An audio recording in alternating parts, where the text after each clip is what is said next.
नमस्कार, मैं हूं कुलदीप तिवारी और आप देख रहे हैं आचरण न्यूज। सबसे पहले सभी देशवासियों को आचरण परिवार की तरफ से स्वतंत्रता दिवस की हार्दिक शुभकामनाएं। अब नजर डालते हैं इस वक्त की तमाम बड़ी खबरों पर। महिलाओं के खिलाफ अपराध पर पीएम मोदी सख्त। पीएम मोदी के भाषण पर क्यों भड़का विपक्ष। एसबीआई ने करोड़ों ग्राहकों को दिया झटका। क्या खत्म हो गया है हार्दिक पांड्या का कैरियर। 14 साल से अधिक समय से सजा काट रहे अपराधियों को आज़ादी के मौके पर किया गया रिहा। अब खबरों पर करते हैं विस्तार से चर्चा। महिलाओं के खिलाफ अपराध पर पीएम मोदी सख्त। लाल किले से बोले दोषियों को कड़ी से कड़ी सजा मिले। स्वतंत्रता दिवस के मौके पर पीएम नरेंद्र मोदी ने लाल किले की प्राचीर से अपने संबोधन में जहां विकसित भारत के संकल्प, बीजेपी सरकार के काम और अन्य चीज़ों पर बात की, तो वहीं दूसरी तरफ उन्होंने महिलाओं की सुरक्षा पर बात करते हुए महिलाओं और बेटियों पर हो रहे अत्याचार पर दुख जताया। पीएम मोदी ने कहा, हमें गंभीरता से सोचना चाहिए। महिलाओं बेटियों के प्रति अत्याचार हो रहे हैं, उसके प्रति समाज में आक्रोश है। इसे लेकर हमारी राज्य सरकारों को गंभीरता से लेना होगा। राक्षसी कृत्य करने वालों को जल्द से जल्द सजा हो, जो समाज में विश्वास पैदा करने के लिए जरूरी है। अपराधियों में डर जरूरी है, सजा पर व्यापक चर्चा होनी चाहिए। प्रधानमंत्री ने कहा कि कुछ चिंता की बातें भी हैं, मैं यहाँ से अपनी पीड़ा व्यक्त करना चाहता हूँ। एक समाज के नाते हमें ये सोचना होगा कि हमारी माता, बहनों और बेटियों के साथ जो अत्याचार हो रहे हैं, महिलाओं के खिलाफ अपराधों की जल्द से जल्द जांच हो। राक्षसी काम करने वाले लोगों को जल्द से जल्द कड़ी सजा हो। समाज में विश्वास पैदा करने के लिए ये जरूरी है। महिलाओं पर अत्याचार की जब घटनाएं होती हैं तो उसकी बहुत ज़्यादा चर्चा होती है, मगर जब ऐसा करने वाले राक्षसी व्यक्ति को सजा होती है तो इसकी खबर कोने में नजर आती है, इस पर चर्चा नहीं होती। अब समय की मांग है कि ऐसा करने वाले दोषियों की भी व्यापक चर्चा हो, ताकि ऐसा पाप करने वालों को भी डर हो कि उन्हें फांसी पर लटकना पड़ेगा।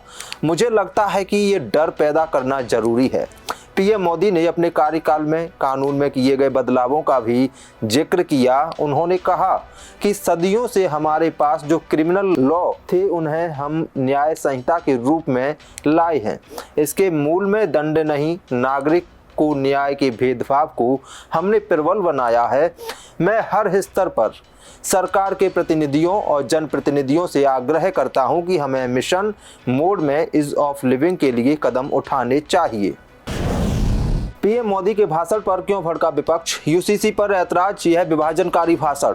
प्रधानमंत्री नरेंद्र मोदी ने 78वें स्वतंत्रता दिवस के अवसर पर दिल्ली के लाल किले पर राष्ट्रीय ध्वज फहराया। उन्होंने देश को संबोधित किया। अपने भाषण में उन्होंने कई बड़ी बातें रखी। इस दौरान उन्होंने समान नागरिक संहिता, यूनिफॉर्म सिविल कोड पर कहा कि देश में एक सेकुलर सिविल कोड होना चाहिए। पीएम नरेंद्र मोदी के बयान के बाद विपक्ष हमलावर है। विपक्ष का कहना है कि ये विभाजनकारी भाषण है। सेक्युलर सिविल कोड पर कांग्रेस नेता विवेक तनखा ने कहा, ये विभाजनकारी भाषण है। सलमान खुर्शीद ने भ्रष्टाचार के मामले पर कहा, उन्होंने अभी तक विपक्ष पर कार्रवाई की है, वो अपनी पार्टी के नेताओं पर कब कार्रवाई करेंगे।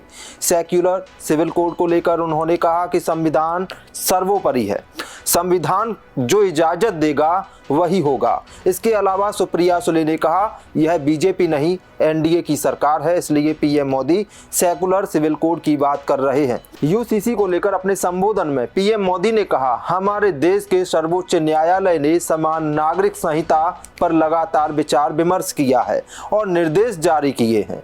ऐसा इसलिए है क्योंकि हमारी आबादी का एक महत्वपूर्ण हिस्सा मानता है कि हमारा वर्तमान नागरिक संहिता स्वाभाविक रूप से सांप्रदायिक और भेदभावपूर्ण है। मेरा दृढ़ विश्वास है कि इस मामले पर एक व्यापक चर्चा आवश्यक है, जहां विविध दृष्टिकोण साझा किए जा सके। धार्मिक विभाजन को कायम रखने वाले कानूनों का आधुनिक समाज में कोई स्थान नहीं है। एसबीआई ने करोड़ों ग्राहकों को दिया झटका। एमसीएलआरसी में किया इजाफा, अब बढ़ जाएगी ईएमआई।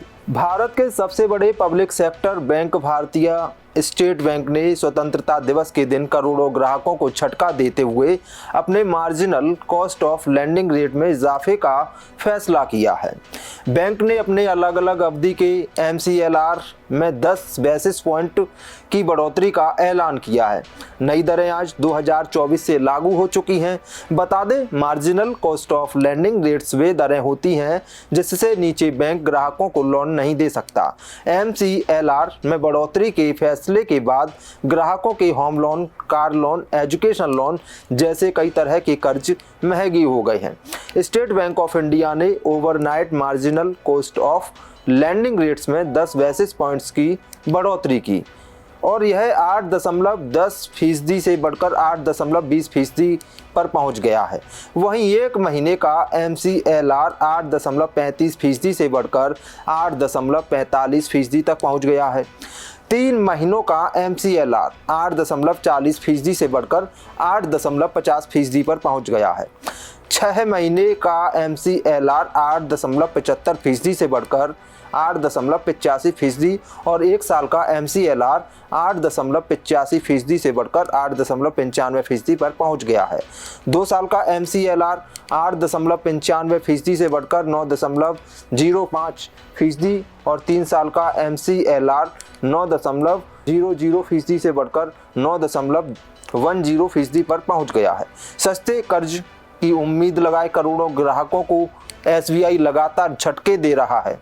बैंक ने जून 2024 से लेकर अब तक कुल 3 बार अपनी ब्याज दरों में इजाफा किया है। कुछ अवधि की ब्याज दरों में पिछले 3 महीनों में 30 बेसिस पॉइंट्स तक की बढ़ोतरी हो चुकी है। ध्यान देने वाली बात है कि हाल में हुई रिजर्व बैंक की MPC बैठक में लगातार 9वीं बार रेपो रेट में किसी तरह का बदलाव नहीं किया गया था। SBI के अलावा कैनरा बैंक, यूको बैंक और बैंक ऑफ बड़ौदा ने भी हाल ही में अपने margin cost of lending rates में बढ़ोतरी की थी। कैनरा बैंक ने अपने MCLR में 5 बेसिस पॉइंट्स की बढ़ोतरी की। बैंक की नई दरें 12 अगस्त से लागू हो चुकी हैं। इसके अलावा यूको बैंक ने अपने ब्याज दरों में बदलाव किया और नई ब्याज दरें 10 अगस्त से लागू की। बैंक ऑफ बड़ौदा ने भी अपनी ब्याज दरों में बढ़ोतरी की। बैंक की नई दरें 12 अगस्त 2024 यानी सोमवार से लागू हो चुकी हैं। क्या खत्म हो जाएगा हार्दिक पांड्या का करियर? दिलीप ट्रॉफी में नहीं है हार्दिक पांड्या का नाम। दिलीप ट्रॉफी 2024 का आगाज 5 सितंबर से हो रहा है। वहीं इस टूर्नामेंट का समापन 22 सितंबर को होना है, जिसके लिए BCCI ने दिलीप ट्रॉफी के लिए खिलाड़ियों के नामों का ऐलान कर दिया है। इस टूर्नामेंट में 4 टीमें खेलेंगी, जिसमें भारतीय टीम के तकरीबन सभी बड़े और फर्स्ट क्लास क्रिकेटर नजर आएंगे। लेकिन इस टूर्नामेंट के लिए टीम इंडिया के स्टार ऑलराउंडर हार्दिक पांड्या को शामिल नहीं किया गया है। इसके बाद से लगातार हार्दिक पांड्या के टेस्ट कैरियर पर सवाल उठ रहे हैं। अब सवाल ये है कि क्या हार्दिक पांड्या का टेस्ट कैरियर खत्म हो जाएगा? दरअसल शिवम दुबे और नीतीश रेड्डी के तौर पर भारत के पास 2 अच्छे ऑलराउंडर्स के विकल्प हैं। शिवम दुबे और नीतीश रेड्डी बल्लेबाजी के अलावा तेज गेंदबाजी कर सकते हैं। इन दोनों खिलाड़ियों को BCCI ने दिलीप ट्रॉफी के लिए मौका दिया है। शिवम दुबे भारत के लिए लिमिटेड ओवर्स फॉर्मेट में लगातार खेल रहे हैं। वहीं नीतीश रेड्डी ने अपने काबिलियत से खासा प्रभावित किया है। भारत के लिए हार्दिक पांड्या आखिरी बार टेस्ट तकरीबन 6 साल पहले 2018 में खेले थे। इसके बाद से वह टेस्ट नहीं खेले हैं। दरअसल हार्दिक पांड्या के लिए इंजरी समस्या रही। यह दिग्गज ऑलराउंडर लगातार इंजरी से जूझता रहा है। इसके अलावा वह वनडे और T20 टीम में लगातार नहीं खेल रहे। ऐसा माना जा रहा है कि गौतम गंभीर के हेड कोच बनने के बाद 3 फॉर्मेट नियम को गंभीरता से फॉलो किया जा रहा है।